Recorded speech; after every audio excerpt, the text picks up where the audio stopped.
আমি 30 বছর থেকে বলে আসছি দুই আজান বেদাত। জুমার দিনে দুই আজান মসজিদে চলবে মানে হাদিস দেখাও তো বেটা, কয় লাইন তুমি পড়েছো? আর যদি দুইটাই আজান মসজিদে দেওয়া হয় এটা কারো আজানই হলো না। এর মধ্যে অনেক আলেম বলেছেন এই আজান দেওয়া যাবে না। আপনি মুজাফফর বিন মুহসিনের জাল হাদিসের কবরস্থানের সালাত বইয়ের 364 344 নম্বর পৃষ্ঠা। জুমার দিনে কয়টি আজান দেওয়ার নিয়ম ছিল? আসসালামু আলাইকুম ওয়া রাহমাতুল্লাহ। প্রিয় দর্শক শ্রোতা, আশা করি সকলেই অনেক অনেক ভালো আছেন। দর্শক, জুমার নামাজে যে দুটি আজান দেওয়া হয়, একটি আজান তো অন্য দিনের মতোই দেওয়া হয়, অন্য আরেকটি আজান যে জুমার আরবি খুতবা শুরু হওয়ার আগে দেওয়া হয়, এই আজান দেওয়া কি বিদআত নাকি জায়েজ আছে? আজকের এই ভিডিওটি এ বিষয় নিয়েই সাজানো হয়েছে। আজকের এই ভিডিওটি খুবই গুরুত্বপূর্ণ হতে চলেছে। এই ভিডিওটি প্রত্যেকটি মুসলিম ভাই এবং বোনদের অবশ্যই দেখা উচিত। তাই বলছি, ভিডিওটিকে এড়িয়ে যাবেন না। তো দর্শক, এ বিষয়ে জনপ্রিয় প্রসিদ্ধ কয়েকজন আলেমের মুখ থেকে মতামত আমরা জানবো। এই আলেমদের মধ্য থেকে যাদের মতামত সহিহ কুরআন হাদিস এবং দলিল ভিত্তিক মনে হবে, সেটি আপনারা আপনাদের বিবেক দিয়ে গ্রহণ করবেন। তো দর্শক, চলুন বিস্তারিত আলেমদের মুখ থেকে শুনে আসি। আমি বলছি, আমি 30 বছর থেকে বলে আসছি দুই আজান বেদাত। আরো বলছি, আমার দেহে শাস্তাকালীন বলবো দুই আজান বেদাত। তুমি দাও, তোমার বাপ দেখ, তোমার যত মুষ্টি দেখবে, তাতে আমার কি? তাতে আমার কি? সারা পৃথিবীর মানুষ দুই আজান দেখ, তাতে আমার কি? তুমি দাও। আমি বলে আসছি 30 বছর থেকে দুই আজান বেদাত। আজও বলছি, চিরদিন বলবো। আমি আমার ব্যক্তিগত কথা বলিনি, আব্দুল্লাহ ইবনে ওমর বলেছেন এই কথা আমি বলছি। আমি কোনোদিন কোনো মানুষকে, কোনো জাতিকে, কোনো দল নেতাকে হিসাব করে আমার জীবনে কোনোদিন কথা বলিনি। ভবিষ্যতে আমাকে বলতে হবে, এই সব আমি করি। জুমার দিনে দুই আজান মসজিদে চলবে মানে হাদিস দেখাও তো বেটা, কয় লাইন তুমি পড়েছো? মসজিদে দুই আজান দিতে হবে, পৃথিবীতে কলমের কালি দিয়ে কোনো কেতাবে লেখা নেই। তুমি দেখাও তো বেটা, কয় লাইন তুমি পড়াশোনা করেছে? মসজিদে জুমার দুই আজান দিতে হবে এরকম হাদিস পৃথিবীতে নেই। দুই আজান দেন। ইরবাজ বিন সারিয়া রাদিয়াল্লাহু এক খেলে শোনেন, সকালে আমাদের বিরুদ্ধে এক শ্রেণীর মানুষ বিরোধিতা করবে, বিরোধিতা করার কোনো সুযোগ নেই। আমি এখানে দলিল দিয়ে কথা বলছি। রাসূল সাল্লাল্লাহু আলাইহি ওয়াসাল্লাম বলছেন, এক শ্রেণীর মানুষ সমাজে ইখতিলাফ সৃষ্টি করবে আমার মরার পরে। তখন তোমরা কি করবে? আলাইকুম বিসুন্নতি, আমার সুন্নাতকে আঁকড়ে ধরবে, ও সুন্নাতিল খুলাফায়ে রাশিদিন আল মাহদিয়িন, এবং আমার হেদায়েত প্রাপ্ত খলিফা, 4 খলিফার সুন্নাতকে আঁকড়ে ধরবে। সে উসমান 4 খলিফার একজন, তার মানে দুই আজান জায়েজ। জনাব, একটা কথা থেকে গেল, কি উসমান রাদিয়াল্লাহু আনহু মসজিদে দুই আজান দেয়নি, এটা আমার মরা পর্যন্ত চ্যালেঞ্জ থাকলো। করেছেন সেটা জাওরা নামক বাজারে দিয়েছেন। আপনাকে বাজারে আজান দিতে হবে, মসজিদে নয়। আসছে যেহেতু রাসূল সাল্লাল্লাহু আলাইহি ওয়াসাল্লাম বলেছেন 4 খলিফা মেনে নাও, 4 খলিফার সুন্নাত মেনে নাও, মেনে নিলাম, এ কথা ঠিক। তবে মসজিদে উসমান রাদিয়াল্লাহু আনহু দুই আজান চালু করেননি। কাজেই মসজিদে যদি আজান দিতে হয়, কয় আজান দিতে হবে? এক আজান। জুমার দিনে রাসূল সাল্লাল্লাহু আলাইহি ওয়াসাল্লামের জামানায় একটি আজান হতো, আবু বকর সিদ্দিকের জামানায় একটি আজান চালু ছিল, ওমরে ফারুকের জামানায় একটি আজান চালু ছিল, ওসমান রাদিয়াল্লাহু তাআলার জামানায় 2টি আজান চালু করা হয়েছিল, আলী ইবনে আবি তালেব এসে আবার একটি আজান চালু করেন। পরবর্তীতে খলিফা হিশাম বিন আব্দুল মালিক যখন ক্ষমতায় আসেন, তখন ওই ওসমান রাদিয়াল্লাহু তাআলা আমলের বাজারের আজানটা মসজিদের বারান্দায় নিয়ে আসেন, আর মসজিদের বারান্দার আজানটা ভিতরে নিয়ে যান। যেটা মসজিদের বারান্দার ভিতরে হচ্ছে, এটা খলিফা আব্দুল মালিক বিন মারওয়ানের আজান। যদি মসজিদে একটা হয়, বাজারে একটা হয়, সেটা উসমানের আজান। আর যদি মসজিদে একটা দেওয়া হয়, সেটা রাসূলের আজান, আবু বকর সিদ্দিকের আজান, ওমরে ফারুকের আজান, আলী ইবনে আবি তালেবের আজান। আর যদি দুইটাই আজান মসজিদে দেওয়া হয়, এটা কারো আজানই হলো না। ওসমান রাদিয়াল্লাহু তাআলার আজান হতে হলে একটা বাজারে হতে হবে, একটা মসজিদে হতে হবে। জুমার দিনে দুইটা আজান দেওয়া, অনেক মসজিদে দুইটা দেয়, অনেক মসজিদে কয়টা দেয়? একটা দেয়। এই দুই আজানকে অনেক আলেম জায়েজ বলেছেন। এটা সালাফি আলেমদের মধ্যেই এটা বলেছেন যে জায়েজ, উসমান রাদিয়াল্লাহু আনহুর মতো। আর এর মধ্যে অনেক আলেম বলেছেন এই আজান দেওয়া যাবে না। যেমন শেখ আলবানী রাহিমাহুল্লাহ বলেছেন, আমরাও বলি যে উসমান রাদিয়াল্লাহু আনহু যে কারণে আজান দিয়েছিলেন দুইটা, ওই কারণ যদি থাকে তাহলে ওই আজান এখনো চলবে। কথা বোঝা গেছে? আর যদি ওই কারণ যদি না থাকে, তাহলে আজান দেওয়ার প্রয়োজন?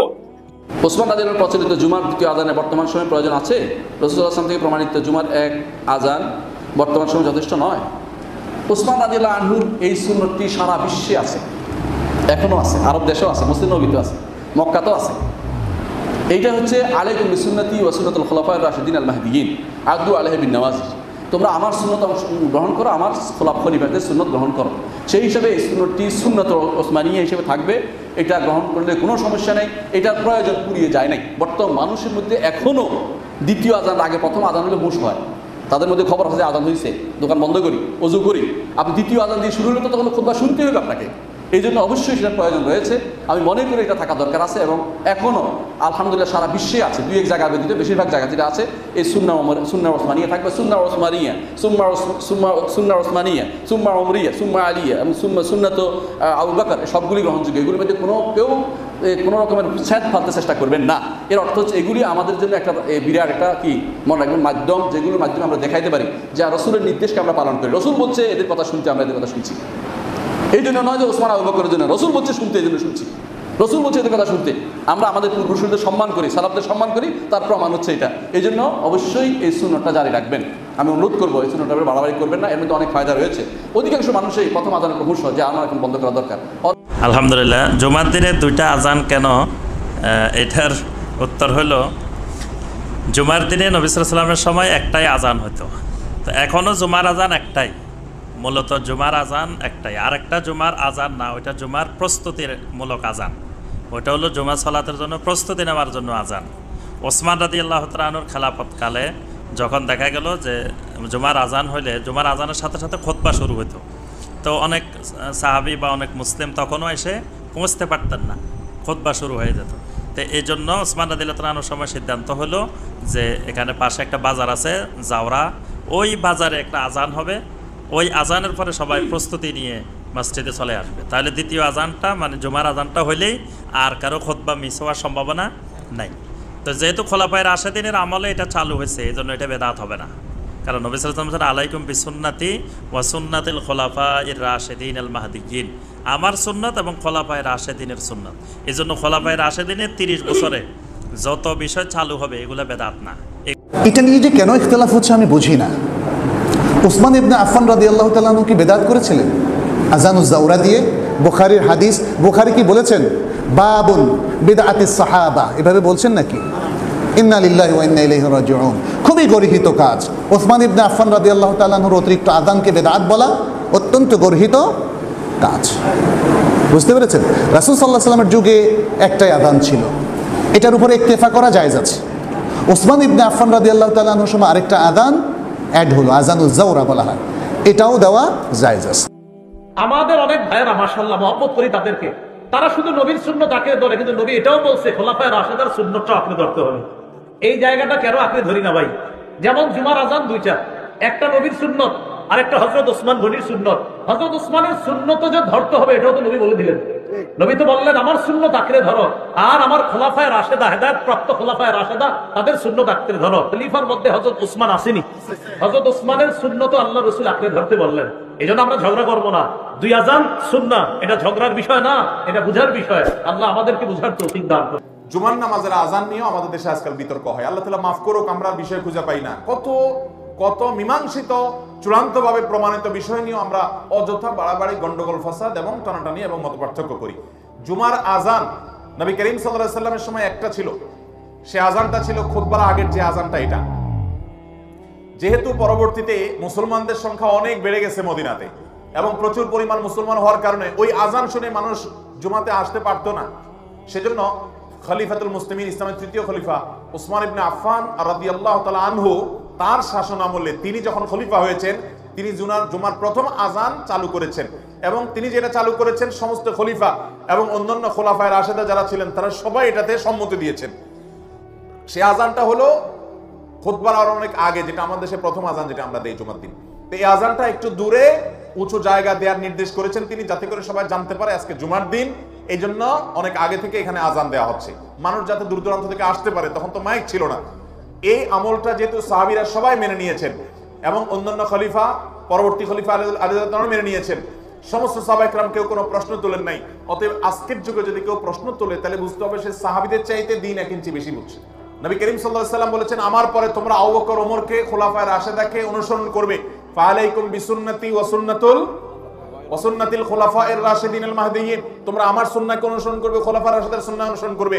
অতএব খুলাফায়ে রাশিদের সুন্নাহকে অনুসরণ করার নির্দেশ নবী সাল্লাল্লাহু আলাইহি ওয়াসাল্লাম করে গেছেন। সে আলোকে জুমার প্রথম আযান এটাও সুন্নাহ সম্মত, এটা সুন্নতে খলিফা, আর জুমার দ্বিতীয় আযান এটা সুন্নতে রাসূল সাল্লাল্লাহু আলাইহি ওয়াসাল্লাম। আমি পৃথিবীর যত দেশ ঘুরেছি, অনেক বড় বড় মসজিদে আমি জুমার সালাত করেছি। সব জায়গায় মক্কাতুল মুকাররমা সহ মসজিদে নববী সহ সব জায়গায় খতিব সাহেব জুমার মিম্বারে বসার পরে যে আজানটা দেয়া হয় এটা অন্যান্য আজানের মতো মাইকে দেয়া হয়। আল্লাহ বললেন, ইদা নুদিয়া লিস-সালামি ইয়াউমিল জুমআহ, জুমার দিনে আজান যখন দেয়া হয়, এই আজান দ্বারা উদ্দেশ্য হচ্ছে খতিব বসলে যে আজান 12:30 12:15 দিকে যে আজান, এই আজান উদ্দেশ্য নয়। বিশ্বনবীর সময়ে এই 12:30 12:15 দিকে যে আজান ছিল এটা ছিল না।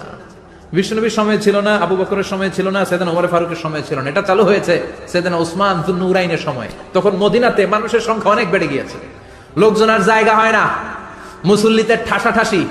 উনি ঘোষণা দিলেন, সুক জাওরা, জাওরা নামক বিশাল একটা বাজার আছে, ঘোষণা দিলেন এখন থেকে ওই জায়গায় জুমার নামাজ হবে।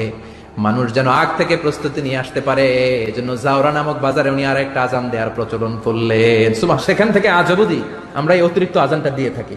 এটা নবীর সুন্নাত না, এটা সাহাবীর সুন্নাত। বিশ্বনবীর সুন্নাহ মেনে নেওয়া যেমনি আবশ্যক, 4 খলিফার থেকে পাওয়া সুন্নাতগুলো মেনে নেওয়া আবশ্যক। বিশ্বনবী বলেন, আলাইকুম বিসুন্নতি ওয়া সুন্নাতিল খুলাফায়ের রাশিদিন আল মাহদিয়িন, আমার সুন্নাত ধরবা, হেদায়েত প্রাপ্ত 4 খলিফার সুন্নাত ধরবা। কেমনে ধরবা? তিনি বললেন, আব্দু আলাইহা বিন নওয়াজিজ, আমার সুন্নাত আর সাহাবীদের সুন্নাতকে চাপার দিয়ে আঁকড়ে ধরো। এটা সাইয়েদনা উসমানের সুন্নাত। আপনি মুজাফফর বিন মুহসিনের জাল হাদিসের কবরের ওখানের সালাত বইয়ের 364 344 নম্বর পৃষ্ঠা, আব্দুর রাজ্জাক বিন ইউসুফের রুস্তামের সালাত বনাম প্রচলিত সালাত বইয়ের 264 নম্বর পৃষ্ঠা খুলেন। আমাদের এই মসজিদে আপনারা জুমার দিন আযান দেন কয়টা? আপনারা বিরক্ত হয়ে গেছে? বিরক্ত হইলে আমি বাদ দিয়ে দিব। আপনাদের এই মসজিদে জুমার দিন আযান দেন কয়টা? আব্দুর রাজ্জাক বিন ইউসুফও লিখেছেন, মুজাফফর বিন মুহসিনও লিখেছেন, জুমার দিনের আমরা যে 2 আযান দেই, ওনাদের কথা হলো এই 2 আযান দেওয়া সুন্নাহ সম্মত নয়। এখন ডাইরেক্ট বেদাত বলে নাই, সুন্নাহ সম্মত না। সুন্নাহর বিপরীত কি? যেমন এখন দিন না মানে কি, এটা বলার আগে, এখন দিন না মানে রাত, এখন গরম না মানে কি শীত, তো এটা সুন্নাহ না মানে কি? আব্দুর রাজ্জাক বিন ইউসুফকে জিজ্ঞেস করা হয়েছে যে জুমার দিনের দ্বিতীয় আযান দেওয়া কি? উনি বলেছে এটা বিদআত। তাহলে বলেছে দেখেন কেন বিদআত। আল্লাহ নবী সাল্লাল্লাহু আলাইহি ওয়াসাল্লামের যুগে জুমার আযান ছিল একটা, আবু বকর রাদিয়াল্লাহু তাআলার যুগে জুমার আযান ছিল একটা, ওমর রাদিয়াল্লাহু তাআলার যুগে জুমার আযান ছিল একটা। জুমার দ্বিতীয় আযান চালু করেছেন উসমান। কে? মুখ খুলে বলেন কে? উসমান কি সাধারণ কেউ না সাহাবী? সাধারণ সাহাবী না খুলাফায়ে রাশিদিন? দেখেন আল্লাহর নবীর পরে সাহাবী চালু করলে হয় বিদআত। এবং আব্দুর রাজ্জাক বিন ইউসুফকে জিজ্ঞেস করা হয়েছে উসমান কি বিদআত করেছেন? হ্যাঁ, উসমান বিদআত করেছেন। তো আল্লাহর নবীর পরে সাহাবী চালু করলে হয় বিদআত। অথচ নবী বলেছেন, ইন্নাহু মান ইয়াইশু মিনকুম বা'দি ফাসায়ারা ইখতিলাফান কাসীরা ফাআলাইকুম বিসুন্নতি ওয়া সুন্নাতিল খুলাফাইর রাশিদিন আল মাহদিয়িন তামাসসাকু বিহা ওয়া আদ্দু আলাইহা বিন নওয়াজিজ। নবী বলেছেন, আমার আর আমার খুলাফায়ে রাশিদিনের সুন্নাহকে আঁকড়ে ধরো। নবীর পর সাহাবী উসমান চালু করলে হয় বিদআত, আর নবীর ইন্তেকালের 227 বছর পরে এটা চালু হয়ে এটা সুন্নাহ। আমি বুঝাইতে পারি নাই যে নবী করিম সাল্লাল্লাহু আলাইহি ইন্তেকালের পর সাহাবীরা চালু করলে হয় বিদআত, আর নবী করিম সাল্লাল্লাহু আলাইহি ইন্তেকালের 227 বছর পর চালু হলে এটা পৃথিবীর সবচেয়ে বিশুদ্ধ সুন্নাহ না? এজন্য বলেন, কথা আমি লম্বা করব না, মনোযোগ দিয়ে আরেকটা বিষয় বুঝাবো। তাহলে বলেন, নবী করিম সাল্লাল্লাহু আলাইহি ওয়াসাল্লামের আমল জানতে হলে মাধ্যম কারা? আর আজকে বলেন, নবী করিম সাল্লাল্লাহু আলাইহি ওয়াসাল্লামের আমল জানতে হলে মাধ্যম কারা? এবার আরেকটা বিষয় খুব সহজ করে বুঝাবো, এইটা বুঝলে আজকের আলোচনায় আসা সত্য। এবার আমি আপনাদেরকে 2টা প্রশ্ন করব, সবাই বুঝে উত্তর দিবেন। প্রশ্ন নম্বর 1, আপনারা এখানে যারা আমরা আসছি, আমাদের জীবনে চলার পথে হাঁটতে বসতে উঠতে খেতে আসতে যেতে, এক কথায় আমি জন্মগ্রহণের পর থেকে নিয়ে আমি মৃত্যুবরণ করার আগ পর্যন্ত আমার জীবনে টোটালি আমি যত মাসআলার সম্মুখীন হব, আমার টোটাল জীবনে আমি যত সমস্যার সম্মুখীন হব, সব মাসআলার সমাধান ইসলামী শরিয়ায় আছে না নাই? বিশ্বাস করেন কারা? হাত তুলেন। সব মাসআলার সমাধান ইসলামী শরীয়তে আছে না নাই? খুলে বলেন, ইসলামী শরীয়তে আছে না নাই? আর বাস্তবে আপনার ব্যক্তি জীবনের সব সমস্যার সমাধান ইসলামী শরীয়তে আছে না নাই?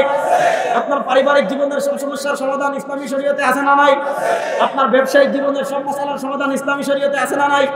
আপনার সাংসারিক দাম্পত্য জীবনের সব মাসআলার সমাধান ইসলামী শরীয়তে আছে না নাই? এবার আরেকটা প্রশ্ন করব, খুব বুঝে উত্তর দিবেন।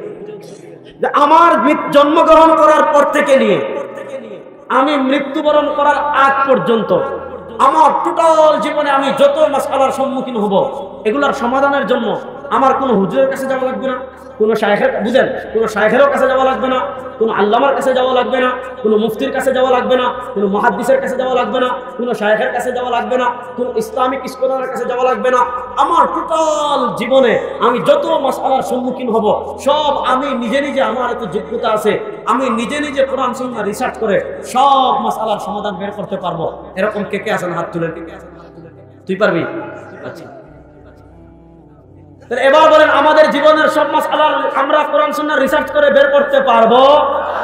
জুমার দিনে কয়টি আজান দেওয়ার নিয়ম ছিল? ইসলামে জুমার দিনে দুটো আজানের নিয়ম আছে। রাসূলুল্লাহ সাল্লাল্লাহু আলাইহি ওয়াসাল্লাম একটা ছিল, ওসমান রাদিয়াল্লাহু তাআলা আনহুর সময় থেকে দুটো আছে। সম্মানিত দর্শক শ্রোতা, আশা করি পুরো ভিডিওটি দেখেছেন এবং আলেমেরা কি বলেছে আপনারা বুঝতে পেরেছেন। এই আলেমদের মধ্য থেকে যাদের মতামত সহিহ কুরআন হাদিস এবং দলিল ভিত্তিক মনে হবে সেটি আপনারা আপনাদের বিবেক দিয়ে গ্রহণ করবেন। তো দর্শক, এই আলেমদের মধ্য থেকে কোন আলেমের মতামত আপনাদের কাছে সহিহ কুরআন হাদিস এবং দলিল ভিত্তিক মনে হয়েছে আপনাদের মন্তব্য অবশ্যই কমেন্ট সেকশনে জানিয়ে দিবেন। তো দর্শক, ভিডিওটি এ পর্যন্তই। ভিডিওটি ভালো লাগলে লাইক এবং শেয়ার করে দিয়েন। আর হ্যাঁ, নিত্য নতুন ইসলামিক ভিডিও পেতে চ্যানেলটি সাবস্ক্রাইব করতে ভুলবেন না। ভালো থাকুন, সুস্থ থাকুন, এই দোয়া রইল। বেঁচে থাকলে দেখা হবে পরের ভিডিওতে। আল্লাহ হাফেজ।